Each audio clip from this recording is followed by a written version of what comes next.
بتایا اس عمل میں کامیابی، اس عمل میں ناکامی، یہ عمل ذریعہ ہے محبت اور الفتوں کا، یہ عمل ذریعہ ہے آپس میں توڑ کا، یہ عمل ذریعہ ہے اوپر سے مصیبتوں کے آنے کا، پریشانیوں کے آنے کا، یہ عمل ذریعہ ہے اوپر سے رحمت اور برکتوں کے اترنے کا، یہ عمل ذریعہ ہے نیچے سے مصیبت اور پریشانیوں کے آنے کا، اور یہ عمل ذریعہ ہے نیچے یعنی زمین سے یا محکوم سے یا بیوی سے اور یا اولاد کے راستے سے عزتوں کے آنے کا۔ اوپر والے ذریعہ بنتے ہیں نیچے رحمتوں کے اترنے کا، اور نیچے والے ذریعہ بنتے ہیں اوپر والوں کے زندگیوں میں برکتیں اور رحمتوں کے اترنے کا۔ یہ بتایا گیا ہے، اس طرح بتایا گیا ہے کہ ذالک الکتاب لا ریب فیہ، کہ اس کتاب میں کوئی شک نہیں ہے، کوئی شک نہیں۔ اس لیے اگر بالفرض کسی کو نظر نہیں آ رہا ہے تو یہ یا تو اندھا ہے یا اندھا نہیں، یہ بینا ہے لیکن نظر کمزور ہے۔ نظر اس لیے چشمہ لگایا جاتا ہے، 1 نمبر کا بھی ہوتا ہے، غالباً 10 نمبر کا بھی ہوتا ہے، کہ اس کو سورج کی روشنی میں اس کو اپنے نفع کی چیز نظر نہیں آتی۔ جب نظر ہی نہیں آتی تو اس کی طرف قدم کیسے بڑھائے گا؟ نقصان کی چیز نظر نہیں آتی، جب نظر نہیں آتی تو اپنے آپ کو نقصان کی چیز سے کیسے اپنے آپ کو بچائے گا؟ اس لیے اس کا علاج کیا جاتا ہے، اس کے اندر کمی اور بیشی ہوتی ہے، نظر کے اندر کمی بیشی ہے، سورج میں کوئی کمی بیشی نہیں ہے۔ اس طرح اس یقین کا تعلق دل کے ساتھ ہے۔ قرآن میں جن احکامات پر عزت کے وعدے ہیں وہ یقینی ہے، لیکن نظر آئے گا اس کو جس کے دل کے اندر ایمان اور اس ایمان کی روشنی ہو۔ اگر یہ روشنی مضبوط ہے تو اس کو مستحبات میں بھی کامیابی نظر آئے گی، اس لیے مستحب کو بھی نہیں چھوڑے گا۔ اور اگر یہ روشنی کمزور ہے تو مستحبات میں، سنتوں میں، وہ بمشکل کئی فرض میں کچھ نہ کچھ نظر آئے گا، وہ بھی کبھی کبھی، وہ بھی کیا ہے کبھی کبھی، کہ اس کے اندر کیا ہے، وہ سب کچھ دکان میں نظر آئے گا، وہ سب کچھ زمیندار کو زمین میں نظر آئے گا۔ میرے محترم دوستوں اور بزرگوں اور بھائیوں، اس لیے اس کا سیکھنا یہ ہر مسلمان کا کام ہے کہ اس یقین کے بقدر انسان کی زندگی بنتی ہے۔ تو بہرحال میں نے 2-3 باتیں عرض کی۔ اسلام کا سیکھنا مسلمان کا کام، اس کے مطابق زندگی گزارنا مسلمان کا کام، اور اسی میں یقین کرنا کہ اسی زندگی کے ساتھ نہ کوئی کام ناکام ہوا ہے، نہ آج کوئی ناکام ہے، نہ قیامت تک کوئی ناکام رہے گا، اور اسی زندگی کے بغیر نہ کوئی کامیاب ہوا ہے، نہ آج کوئی کامیاب ہے اور نہ قیامت تک کامیاب ہو سکتا ہے۔ اگر کسی نے اپنے آپ کو کامیاب سمجھا ہے تو یہ اس کی غلطی ہے، یا دوسروں نے اس کو کامیاب قرار دیا ہے یا اس کی غلطی ہے، اور یہ غلطیاں اس دنیا میں اس پر کھل جائے گی کہ نہیں میں تو ناکام تھا، ورنہ موت کے وقت تو ہر ایک اس کا اعلان کرے گا کہ میں آج ناکام ہو کر جا رہا ہوں، میں کامیاب نہیں ہو کے جا رہا ہوں۔ اس لیے ان اجتماعات میں ان بنیادوں پر جمع کیا جاتا ہے کہ مسلمانوں کا کام ہے، اور ایک کام اور ہے، وہ کیا ہے؟ وہ یہ ہے کہ اس اسلام کو عام کرنا، اس دینی زندگی کو عام کرنا، اس کو پھیلانا اور اس کو آگے بڑھانا، یہ اس مسلمان کا کام ہے کہ مسلمان اس دینی زندگی کو عام کرے گا، اس دینی زندگی کی طرف بلانا یہ مسلمانوں کا کام ہے، اور غلط زندگیوں سے روکنا یہ مسلمانوں کا کام ہے، کیونکہ یہ کام عمومی طور پر انبیاء علیہ الصلوۃ کو دیا جاتا تھا، انبیاء علیہ الصلوۃ کو یہ کام دیا جاتا تھا، لیکن حضور پاک صلی اللہ علیہ وسلم کے بعد نبوت کسی کو نہیں ملے گی، تو یہ کام، وہ کام اس امت کو دیا گیا ہے، یہ اس امت پر کوئی بوجھ نہیں ہے۔ ذمہ داریاں جن کو دی جاتی ہے تو یہ کوئی اس کو نیچے گرانے کے لیے نہیں دی جاتی، بلکہ اس کو اوپر رکھنے کے لیے اور اس کی عزت اور اس کا ایک مقام بتانے کے لیے اس کو ذمہ داری دی جاتی ہے۔ اس لیے جو سمجھدار آدمی ہوتا ہے وہ ذمہ داریوں سے اس طرح نہیں، ایک تو بھاگ رہا اس طرح کہ میری بس کی بات نہیں ہے، ٹھیک ہے وہاں پر بندہ کہہ سکتا ہے جہاں اور ہے، لیکن جہاں ذمہ داری دی گئی ہے تم باپ ہو، تو اب باپ ہونے کی نسبت سے اپنے بیٹوں کی تربیت کرنا یہ تمہاری ذمہ داری ہے، یہ تمہاری کیا ہے؟ اس میں تم نانا نہیں کر سکتے ہو کہ میری بس کی بات نہیں ہے، میری بس کی بات نہیں ہے، نہیں۔ جب تمہیں اللہ نے اولاد دی اور تم اس کے باپ ہو تو اس کی تربیت کرنا یہ تمہاری ذمہ داری ہے، یہ تمہارے پر ان کا حق ہے۔ جب شادی ہو گئی تو اب اس بیوی کے متعلق احکامات کا پورا کرنا اس شوہر ہی کا کام ہے، کسی اور کا نہیں ہے۔ اب یہ کہ میری بس کی بات نہیں ہے، تمہاری بس کی بات کیوں نہیں ہے؟ نہیں، ان احکامات کا پورا کرنا اسی شوہر کا کام ہے۔ اسی شوہر کے بارے میں بیوی کو جو احکامات ہیں اس کو پورا کرنا اسی بیوی کا کام ہے، اس کی ذمہ داری ہے۔ مسلمان عورت ہو، تمہاری ذمہ داری ہے۔ اب وہ کہتے میں ذمہ داری نہیں لیتی، تم لے ہو یا نہ لو، جب بیوی بن گئی تو تمہارے پر شوہر کے بارے میں اس کے حقوق کی ذمہ داری تمہارے اوپر عائد ہو گئی۔ تمہارے اوپر ایک تو ایسا کام ہوتا ہے مثلا کسی جگہ کا بڑا بننا، اب وہاں یہ بھی بن سکتا ہے، وہ بھی بن سکتا ہے، وہ بھی بن سکتا ہے، وہ بھی بن سکتا ہے، بہت سارے ہیں۔ جب بہت سارے ہیں تو ہوشیار آدمی ہوتا ہے کہ جو اپنے آپ کو کیا کر لے، پیچھے رکھے، تاکہ ان سب کے بارے میں میرے سے پوچھا جائے گا، میری بس کی بات نہیں ہے۔ لیکن جب دی جاتی ہے کہ نہیں تمہاری ہے تو ظاہر بات ہے اس کا نبھانا پھر اس کا کام ہے اللہ کی مدد سے۔ اس طرح اس امت مسلمہ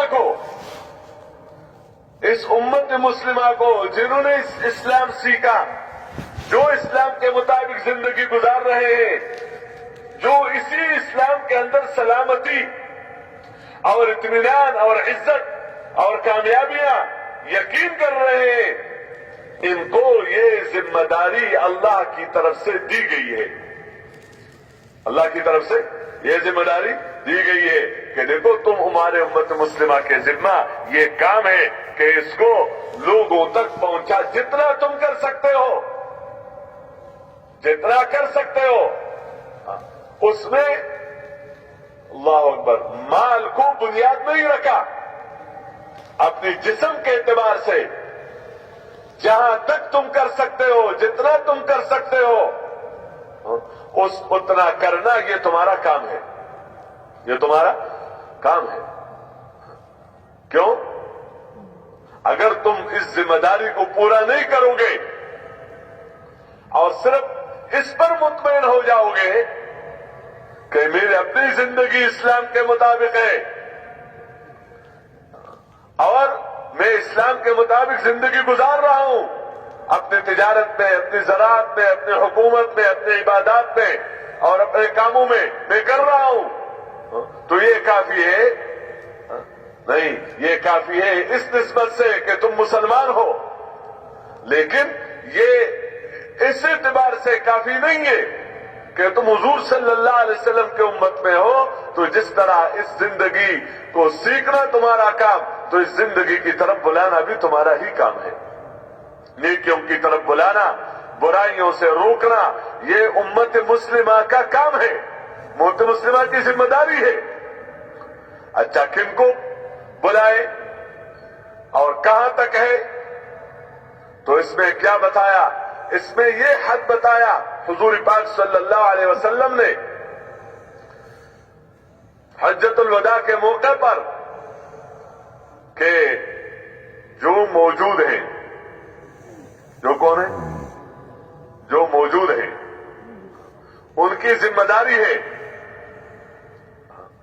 کہ وہ غائبین تک پہنچا دے. یعنی اس وقت جو میری بات سن رہے ہیں اور اس میدان میں وہ موجود ہیں تو ان کی ذمہ ہے کہ جو یہاں پر نہیں ہے، یہاں پر دوسرے میدانوں میں ہے، دوسرے شہروں میں ہے، دوسرے ملکوں میں ہے، اسی ملک میں دوسری بستیوں میں ہے، جہاں جہاں پر بھی ہے ان تک پہنچا دینا، یہ اس جو یہاں پر ہے ان کا کام ہے. اچھا چلو یہ تو وہاں تک پہنچا سکیں گے جو موجود ہیں، لیکن جو ابھی تک دنیا میں آئے بھی نہیں ہے، وہ اس وقت کسی ملک میں نہیں ہے، وہ اسی وقت عالم ارواح سے یعنی ادھر دنیا میں آئے ہی نہیں ہے، وہ تو بھی غائبین ہیں. تو ان تک کون پہنچائے گا؟ تو گویا یہ ایک نظام رکھا کہ جو موجود ہے وہ غائبین تک پہنچا دے. اب وہی شاہد بن گئے، اب ان کے ذمہ ہے اوروں تک پہنچانا، اب ان کے ذمہ ہے اوروں تک پہنچانا، اب ان کے ذمہ ہے اوروں تک پہنچانا، اس لیے کہ قیامت تک آنے والے انسانوں کی یہ ضرورت اور یہی حاجت ہے. تو ان تک پہنچانے کے لیے ذمہ داریاں ان لوگوں کو دی گئی کہ جو اس زمانے میں موجود ہو. اس لیے میرے محترم دوست اور بزرگ اور بھائیوں، اللہ ہم سب کو توفیق دے کہ ہم ان باتوں کی نیتیں کریں کہ سیکھنا بھی کام، عمل کرنا بھی کام، اور اس میں کامیابیوں کا یقین دل کے اندر پیدا کرنا بھی کام، اور اس کو پوری دنیا میں پہنچانا اس کا کام. اور ساتھ ساتھ یہ یقین ہو، جس طرح میں نے پہلی بات عرض کی کہ اس زندگی کے اندر عافیت ہے، باہر نہیں ہے. یعنی بالکل یوں مثال واللہ عالم کس حد تک ہے کہ بینائی آنکھوں کے اندر ہے، باہر نہیں ہے. اپنے بدن کے اندر بھی باہر کسی عضو میں نہیں ہے. سنوائی کان کے اندر ہے، باہر نہیں ہے. بولنا یہ زبان کے اندر ہے، باہر نہیں ہے. باہر کا یہ مطلب نہیں ہے کہ دکانوں میں نہیں ہے، دکانیں تو نہیں بولتی، انسان بولتا ہے. نہیں، انسان کے اندر دوسرے اعضاء میں بھی نہیں ہے. جس عضو کے اندر اللہ نے جو رکھا ہے وہ اگر وہاں پر نہیں ہے تو اس کو بھائی اس کو ذرا تھوڑا سا نیچے، اگر ادھر نہیں ہے تو اس کا کیا مطلب؟ کسی اور جگہ پیدا کرو اس کو. مثلا آنکھ نے کام خراب کر دیا، آنکھ نہیں دیکھ رہی تو کہتے چلو کان پر محنت کرو تاکہ یہ تو دیکھنا شروع کر دے.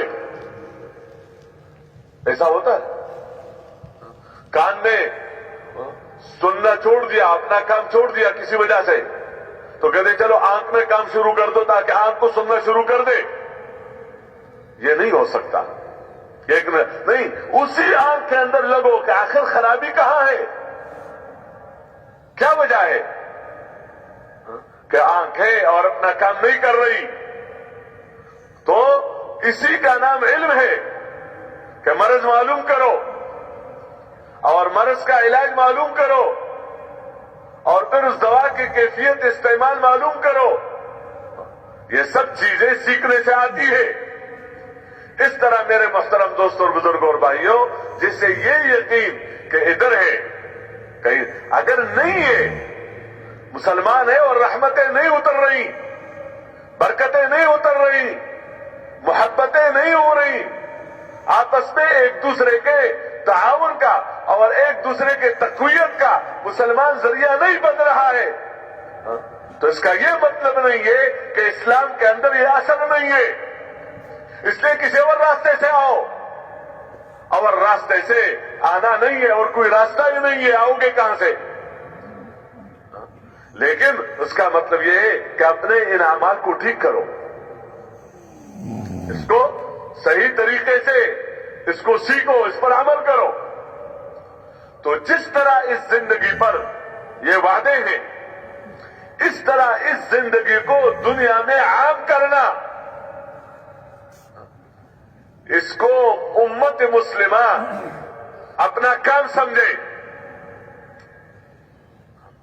کہ پوری دنیا میں اس زندگی کو عام کرنے کے لیے اپنی جان لگانا اور اپنا مال لگانا اور اپنی عزت کو قربان کرنا، یہ اس مسلمان کا کام ہے اور اس امت مسلمہ کا کام ہے کہ اپنی جان اور اپنا مال اور اپنی عزت اور جو کچھ اللہ نے دیا ہے وہ اس کو اسی میں قربان کرے۔ تو اس سے کیا ہوگا؟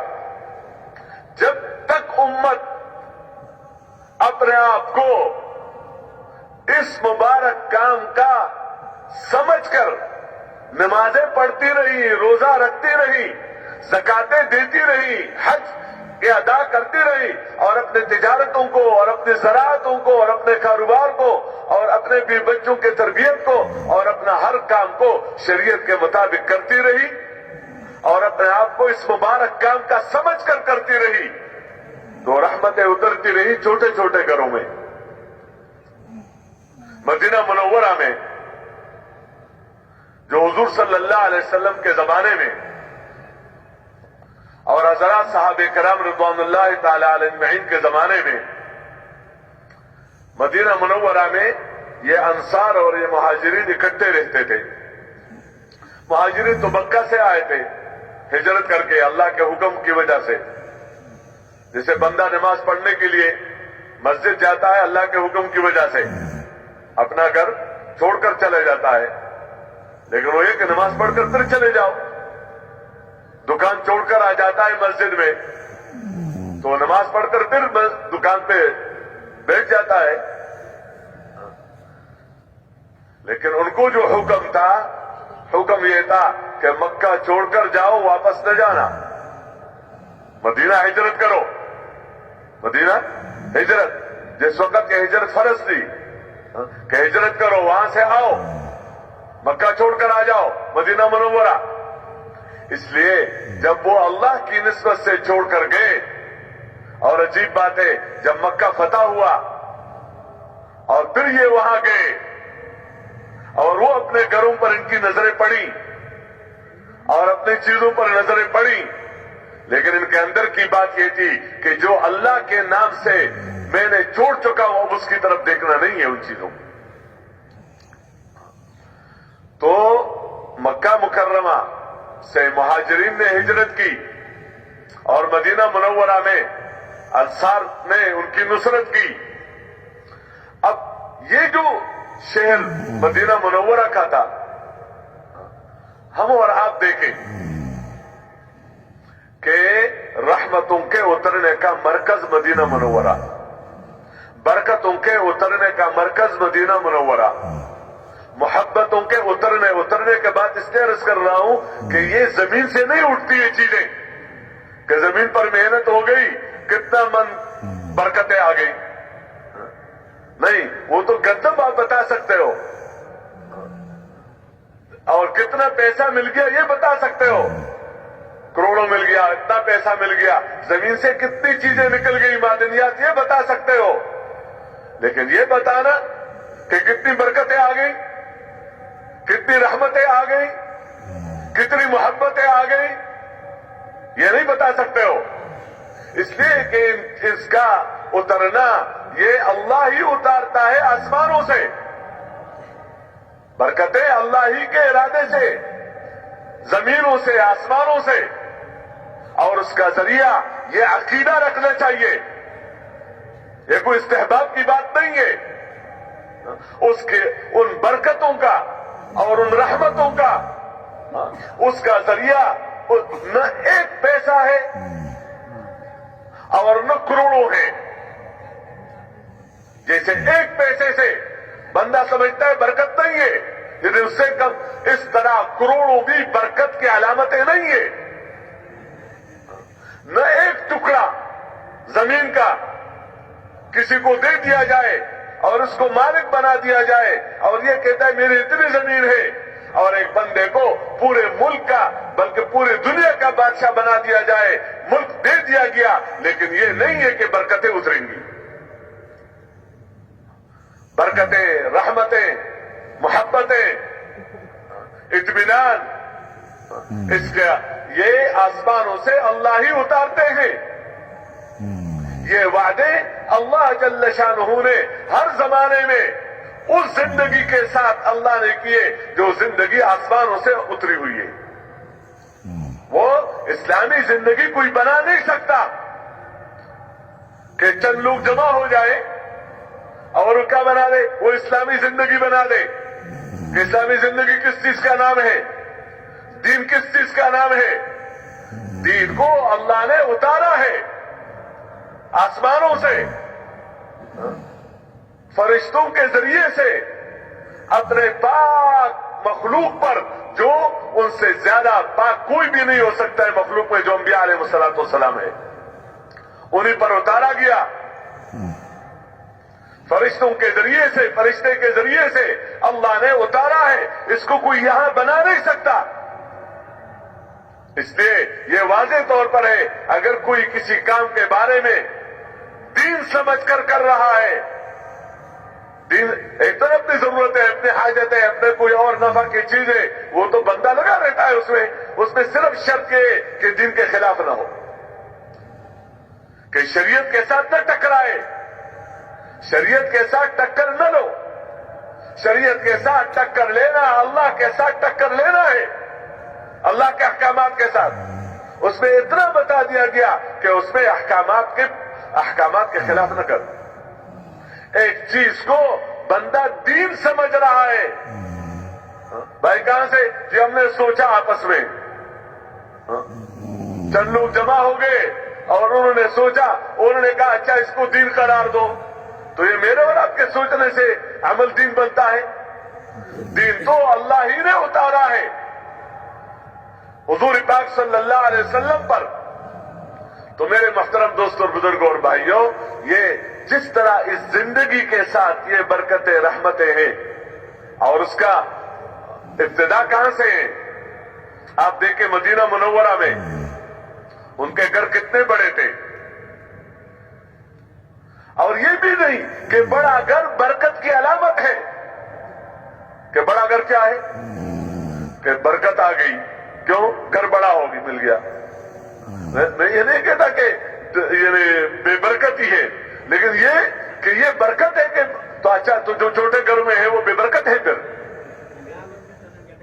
کہ جس کا گھر چھوٹا ہے تو کیا اس پر آسمان سے برکت نہیں اترتی ہے وہاں؟ نہ چھوٹا گھر برکت کی علامت، نہ بے برکتی کی علامت، اور نہ بڑا گھر برکتوں کی علامت۔ نہ چھوٹا گھر اللہ کی ناراضگی کی علامت، اور نہ بڑا مکان اللہ کی رضا کی علامت۔ نہ چھوٹا ملک اللہ کی ناراضگی کی علامت، اور نہ بڑا ملک اللہ کی رضا ہونے کی علامت۔ یہ چیزیں ایسی نہیں ہیں جس کو آج سمجھا گیا ہے۔ تھوڑا پیسہ یہ اللہ کی ناراضگی کی علامت، زیادہ پیسہ اللہ کی رضا کی علامت، نہ رضا کی علامت نہ رضا ہونے کی علامت۔ کوئی بھی شکل، کوئی بھی حال ایسا نہیں ہے۔ اگر صحیح چل رہا ہے تو صحیح زندگی میں اللہ برکتیں اتارے گا، خواہ چھوٹا گھر ہو یا بڑا گھر ہو۔ رحمتیں اتریں گی، خواہ چھوٹا ملک ہو یا بڑا ملک ہو۔ محبتیں ہوں گی، خواہ کوئی بھی ہو، لیکن محبتیں ہوں گی، رحمتیں ہوں گی۔ وَلَوْ أَنَّ أَهْلَ الْقُرَىٰ آمَنُوا وَاتَّقَوْا لَفَتَحْنَا عَلَيْهِمْ بَرَكَاتٍ مِّنَ السَّمَاءِ وَالْأَرْضِ وَلَوْ أَنَّهُمْ أَقَامُوا التَّوْرَاةَ وَالْإِنجِيلَ وَمَا أُنزِلَ إِلَيْهِم مِّن رَّبِّهِمْ لَأَكَلُوا مِن فَوْقِهِمْ وَمِن تَحْتِ أَرْجُلِهِمْ۔ کہ اگر بستی والے، شہر والے، اس لیے انسانوں کے مسئلے اس سے حل نہیں ہو سکتے کہ شہر میں پریشان تھا تو دیہات میں چلا گیا، دیہات میں پریشان تھا تو شہر میں چلا گیا، شہر میں پریشان تھا تو اپنے ملک میں پریشان تھا تو دوسرے ملک چلا گیا۔ ملکوں کے بدلنے سے، شہروں کے بدلنے سے، بستیوں کے بدلنے سے کاروباروں کے بدلنے سے کہ پہلے زمیندار تھا اب تاجر ہو گیا، پہلے پریشان تھا اب خوش ہو گیا. تو کاروباروں کے بدلنے سے، جگہ کے بدلنے سے اور حیثیتوں کے ذات کے اعتبار سے بدلنے سے نظام اللہ کا نہیں بدلتا. بندہ ویسے ہی سمجھے الگ بات ہے. دیکھو ایک عمومی بات عرض کر رہا ہوں، بندے کے گردے میں پتری ہے یا اس کو دل کا مسئلہ ہے، درد ہے، پریشانی ہے، یہ پریشانی یہ اس کے اندر کی ہے. اب یہ دیہات میں ہے، کہتے شہر لے جاؤ، کیا ہو جائے گا؟ آرام سے رہے گا انشاءاللہ. اور دوسرے ملک لے جاؤ، ہاں علاج کے لیے تو لے جا سکتے ہو کہ چلو یہاں علاج کے بجائے وہاں علاج کراؤ تاکہ صحیح علاج ہو جائے اور اس کی بیماری دور ہو جائے، یہ الگ عنوان ہے. لیکن ایک بستی سے دوسرے بستی، ایک شہر سے دوسرا شہر، ایک علاقے سے دوسرا علاقہ، ایک ملک سے دوسرے ملک، یا زمینداری سے تجارت کی طرف تبدیلی، یا تجارت سے زمینداری کی طرف تبدیلی، یا محکوم ہونے سے حکومت پر آنا، یا حکومت ہونے سے محکوم ہونے پر آنا، اس سے حالات ٹھیک ہو جائیں گے یا زندگی میں تبدیلی آ جائے گی. یہ اللہ کا نظام نہیں ہے، کیونکہ اس دیہات میں جو ہے وہ بھی اللہ ہی کے ہیں اور شہروں میں جو رہ رہے ہیں یہ بھی اللہ ہی کے بندے ہیں.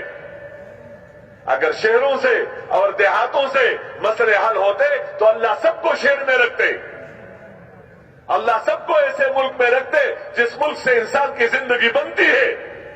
لیکن اللہ کا نظام یہ نہیں ہے. جو حالات خراب ہو جاتے ہیں اعمال کی خرابی کی وجہ سے، جہاں یہ وہاں وہ، جہاں ایک وہاں وہ حال، اس میں کیا تبدیلی آ گئی؟ جس طرح گردے میں یہاں بھی درد تھا وہاں بھی ہے، دل یہاں بھی خراب تھا وہاں بھی ہے. تو جہاں بھی ہوگا پریشان رہے گا. ہاں علاج ہو جائے تو چھوٹے گھر میں ہو بڑے گھر میں ہو آرام سے رہے گا، دیہات میں ہو یا شہر میں ہو آرام سے رہے گا. میرے محترم دوستو، یہ اصول ہیں، یہ بنیادیں ہیں. من عمل صالحا من ذکر او انثى وهو مؤمن فلنحيينه حیاتا طیبہ، کہ جس نے اپنے عمل کو بڑھیا سے بڑھیا بنا دیا ایمان کے ساتھ، اندر ایمان ہے، اندر اخلاص ہے، اندر علم ہے، اندر اللہ کے ساتھ تعلق ہے، اندر آخرت کا فکر ہے، اور اس خوبیوں کے ساتھ بندہ نے اپنے دیکھنا، اپنا سننا، اپنا چلنا پھرنا، اپنا کاروبار شریعت کے مطابق بنا دیا، تو اس پر اللہ کی طرف سے وعدہ ہے. وعدہ کیا ہے؟ کہ ایسے نہیں، ویسے اللہ کی بات تو ظاہر بات ہے، اس میں تاکید کی تو ضرورت ہی نہیں ہوتی، بس اللہ نے کہہ دیا کافی. لیکن اللہ نے اس انداز سے فرمایا کہ ضرور بالضرور ہم ایسے انسانوں کو حیات طیبہ، برکت والی زندگی، قناعت والی زندگی، محبت والی زندگی، اطمینان والی زندگی، اعمال میں مزے والی زندگی ضرور بالضرور ہم دیتے رہیں گے، ہم دیں گے یہ دنیا میں. اب اس کا جو مصداق تھا وہ مدینہ منورہ، تو مدینہ منورہ میں آپ دیکھیں ان کے گھر کتنے بڑے، ان کے پاس لباس کتنا. آج اس کو معیار سمجھا گیا کامیابی کا. 3 جوڑے کپڑے ہیں تو یہ تو گرا پڑا آدمی ہے، اور اگر 15-20 ہے تو یہ بہت بڑا آدمی ہے. چھوٹا گھر ہے تو یہ چھوٹا آدمی ہے، بڑا گھر ہے تو یہ بڑا آدمی ہے. سواریوں کے اعتبار سے دیکھے، مکانات کے اعتبار سے دیکھے، لباس کے اعتبار سے دیکھے، کھانے کے اعتبار سے دیکھے کہ حضور پاک صلی اللہ علیہ وسلم اور صحابہ کرام رضوان اللہ تعالی اجمعین کا کھانوں کا کیا حال تھا. ان کے دسترخوانوں پر کتنے قسم کے کھانے ہوتے تھے، اس کو دیکھ لیا جائے. اور شادیوں میں خرچوں کا کیا نظام تھا، ان کی شادیاں کیسے ہوتی تھی جو آج درد سر بنا ہوا. دیکھو جو کام بھی راستے سے ہٹ کر کیا جائے، راستے سے ہٹ کر کیا جائے وہی درد سر بنے گا. وہی اولاد اپنے ماں باپ کے لیے, وہ ماں باپ اپنے اولاد کے لیے, وہی بیوی اپنے شوہر کے لیے, وہی شوہر اپنے بیوی کے لیے, وہی حاکم محکومین کے لیے, وہی محکوم حاکم کے لیے, وہی چھوٹا بڑے کے لیے, وہی بڑا چھوٹے کے لیے درد سر بنے گا. جو سمجھ رہا تھا کہ اس کے ذریعے سے مجھے راحت ملے گی, مجھے اطمینان ملے گا, میری زندگی بنے گی, اللہ اسی کو آگے اس کے لیے درد سر بنائے گا. قل هو القادر على ان يبعث عليكم عذابا من فوقكم او من تحت ارجلكم او يلبسكم شيعا ويذيق بعضكم باس بعض. اللہ کو قدرت ہے کہ اوپر سے اللہ عذاب اتارے, اوپر سے رحمتیں بھی اترتی ہیں, برکتیں بھی اترتی ہیں, اور اوپر سے عذاب بھی اترتا ہے. اور اللہ قادر ہے کہ نیچے سے بھی اللہ پاک عذاب نکالے. یہ دونوں شکلیں ہیں. اور تیسرا شکل یہ ہے, ایک شکل ہے رحمتوں کا کہ آپس میں محبتوں کا, اور آپس میں ایک دوسرے پر مال اور جان قربان کرنے کا, اور ایک دوسرے کو تقویت دینے کا. اور عذاب کی شکل کیا ہے؟ اور یلبسکم شیعا ویذیق بعضکم بعض بعض, تمہیں جماعت در جماعت تمہیں بنا دیا جائے گا, اور ایک دوسرے کے قوتوں کو توڑنے کے لیے, اور ایک دوسرے کو نیچے گرانے کے لیے, اور ایک دوسرے کو مصیبتوں میں ڈالنے کے لیے اللہ تمہیں ذریعہ بنا دے گا. ایک کو دوسرے کے ذریعے سے راحت نہیں ملے گی بلکہ عذاب ملے گا, یہی ذریعہ بنے گا. یہ اللہ کی ناراضگی کی علامتیں ہیں, اللہ نے بتائے. تمہیں عرض کر رہا تھا کہ یہ زندگی ان میں تھی, مدینہ منورہ میں ایک معاشرہ تھا, لیکن وہ سب عبادت گزار تھے, وہ سب ذاکر تھے, وہ سب قرآن سیکھنے سکھانے والے تھے, اور وہ سب حضور پاک صلی اللہ علیہ وسلم کی صحبت میں رہ کر حضور صلی اللہ علیہ وسلم سے دین لینے والے تھے. اچھا, ایسا لیا انہوں نے, ایسا لیا. عجیب بات ہے کہ اس دین نے اور اس دین علوم نے اور اس دین زندگی نے ان کو مستغنی کر دیا. کیا کر دیا؟ مستغنی. مستغنی یہ کہ دوسروں سے بے پرواہ کر دیا کہ جب یہ اندر ہے تو ہمیں کسی اور چیز کی ضرورت اس معنی میں نہیں ہے کہ ہمیں اس راستے سے کوئی عزت مل جائے, ہے کہ اس کا استعمال کرنا. اس لیے جس طرح ہر نبی اپنی قوم کو دعوت دیتے دیتے یہ بات فرماتے تھے کہ دیکھو میں جو تمہیں یہ بات پہنچا رہا ہوں تو اس پر میں نے تمہارے سے کچھ لینا نہیں ہے, لینا, کیونکہ اللہ کا کام ہے دینا, اور ظاہر بات ہے کہ اللہ کا دینا اور ایک مخلوق کا دینا, تو مخلوق جتنے بھی دے تو کیا دے سکتی ہے, لیکن اللہ تو دینا اس پر اللہ کا کام ہے, مخلوق کا نہیں ہے. اس لیے اس کام کرنے والے کو لینا اللہ سے ہوتا ہے, مخلوق سے نہیں ہوتا. کہ مخلوق سے لینا سیکھے, نہیں, اللہ سے لینا, کیونکہ دینا اللہ کا کام, لینا بندے کا کام. ذریعہ یہی ہے. ذریعہ کیا ہے؟ تو اب اتنا مستغنی کر دیا جیسے ہر نبی مستغنی ہوتا تھا. کس بات سے؟ کہ میں اپنی زندگی بنانے میں تمہارے اس ملک کا محتاج نہیں ہوں جو تمہارے پاس ہے. کیوں؟ ملک کا اگر محتاج بنا دیا گیا اسی زندگی میں تو گویا حکام کا محتاج بنا دیا گیا, کیونکہ ملک تو حاکموں کے ہاتھ میں ہے. میں اس زندگی کے ذریعے سے اللہ سے عزت لینے میں مالداروں کے مال کا محتاج نہیں ہوں. کیوں؟ ایک طرف وہ دین جو عزت دینے میں مال کا محتاج ہے, تو وہ دین کیا دین ہو گیا, اس کی کیا قوت ظاہر ہو گئی. اور دوسری بات یہ ہے کہ اگر مال کا محتاج بنا دیا گیا تو اس کے نتیجے میں مالداروں کا محتاج بنایا جائے گا کہ یہ اس کا کام چلے گا تب جب مالدار ساتھ ہو. کیوں؟ مالداروں کے ساتھ اور مالدار ان کے ساتھ.